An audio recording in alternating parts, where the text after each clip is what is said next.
Hi, I'm Colin. In this module, we will attempt to address a common question from Maths 1111 students at the Maths Learning Centre and in tutorial classes, which is, what exactly do the first and second derivatives tell you about the function, along with when do we set the function or its derivatives to be zero? This module is intended to clarify some ideas and assumes that you have already some experience sketching the curves of functions. Suppose we have some differentiable function f. Then, as you should already know from your pre-calculus studies, for any value of x in the domain, f of x simply gives you the corresponding y value of the function. Although seemingly trivial, it's an important idea to keep in mind. This is because when sketching curves, you will often be solving an equation given by when the first or second derivative is equal to 0. Such equations will only ever give you the x values of the points you seek to plot. To find the corresponding y values, you will need to therefore substitute these x values back into the original function f. Moving on, if you set the function f of x to be 0 and solve the corresponding equation, you will get the x-intercepts of the curve. That is, if the curve looked like this,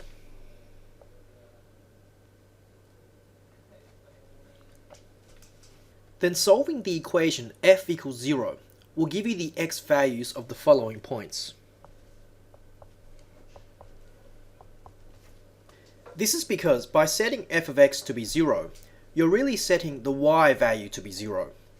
And when the y value is 0, that means you're on the x-axis. Thus, you are talking about where the curve cuts the x-axis. Moving on, suppose the graph of f now looks like this.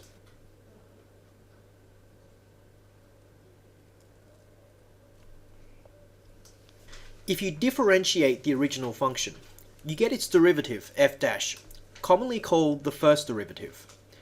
The derivative tells you the slope or steepness of the curve at any point.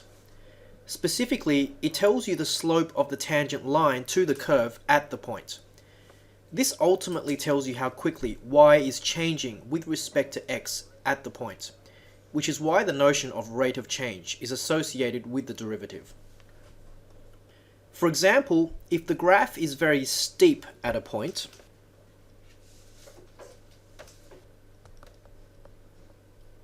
then the y value will be climbing or falling very quickly with respect to the x values. So the derivative will output a large positive or negative number, respectively. On the other hand, if the graph is shallow at a point,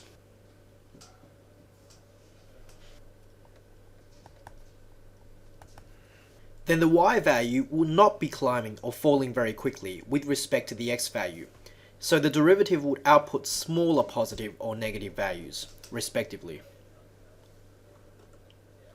Now, regarding the sign of the derivative, that is, whether positive or negative, well, we know that whenever the function is increasing,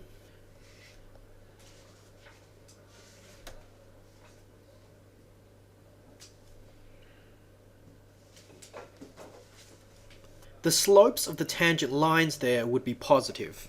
Thus, the derivative would output positive numbers there.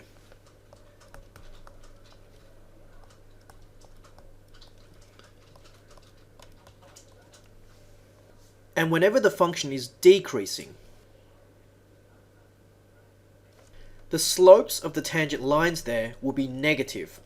Thus, the derivative would output negative numbers here.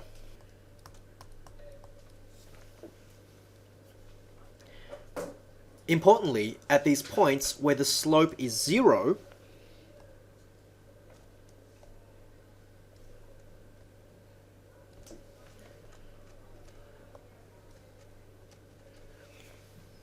the derivative f dash x would be 0.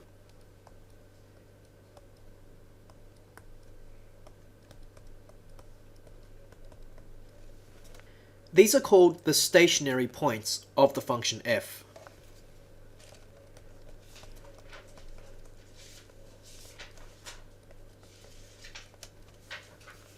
Now, stationary points can either be a turning point, that is, either a local maximum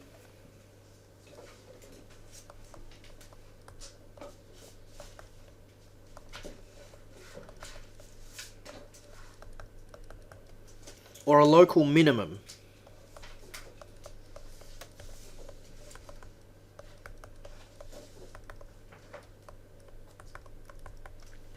Or what's called a horizontal point of inflection.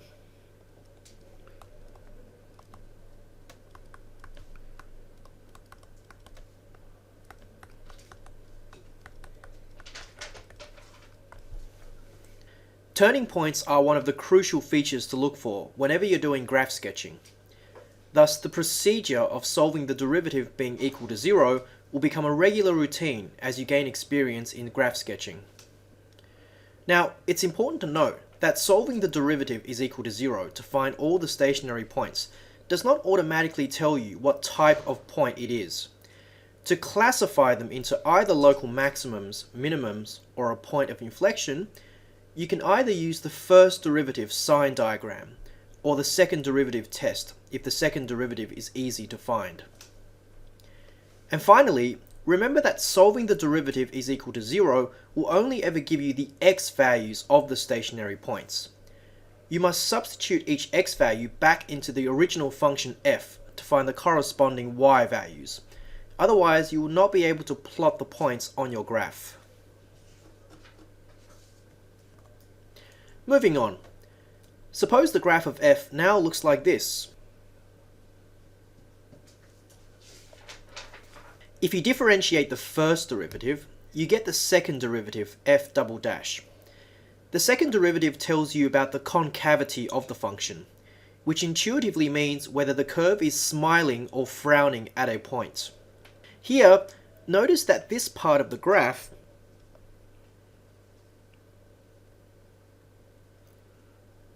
is sort of, well, frowning, or what we call concave down.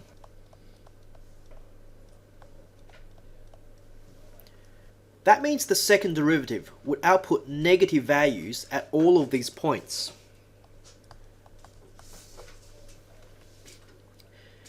And notice that this part of the graph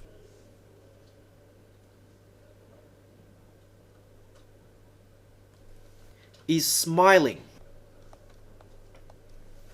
or what we call concave up.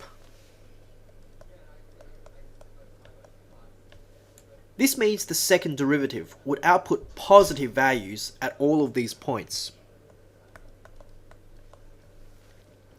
This means that at the point where the concavity changes from frowning to smiling, or vice versa, the second derivative will be 0.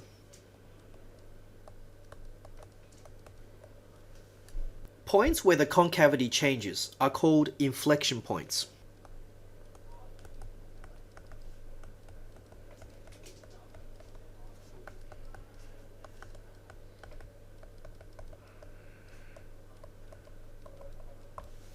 Thus, solving the equation, the second derivative is equal to 0, will help you find the inflection points of the original function. However, it's important to realize that although you must have the second derivative to be 0 to get an inflection point, that condition alone doesn't guarantee that it must be an inflection point. In other words, to get an inflection point, it's necessary for the second derivative to be 0, but this condition alone is not sufficient.